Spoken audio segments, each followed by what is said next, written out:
Kumusta sa lahat mga kaibigan sa Whaler Channel? Ngayon, ipapakita ko paano kumuha ng obsidian roses sa Terraria.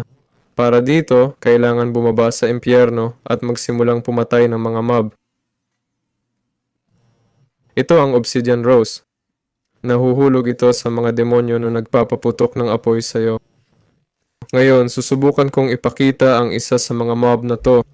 Sa totoo lang, kailangan mong pumatay ng marami. May 2% tsansa na mahulog ang rosas na to. Para dumami ang mga mob, gumamit ako ng kandila mula sa dungeon na to.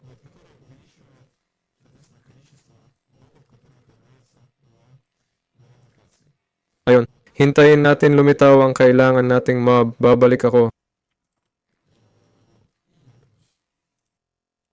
Ayun, lumitaw na siya. Mula sa mob na to, nahuhulog ang rosas. Kailangan lang patayin ito ng maraming beses. Oh, ayan na. Nahulog agad sa unang pagkakataon. Yun lang yon. Ako si Whaler. Paalam sa lahat.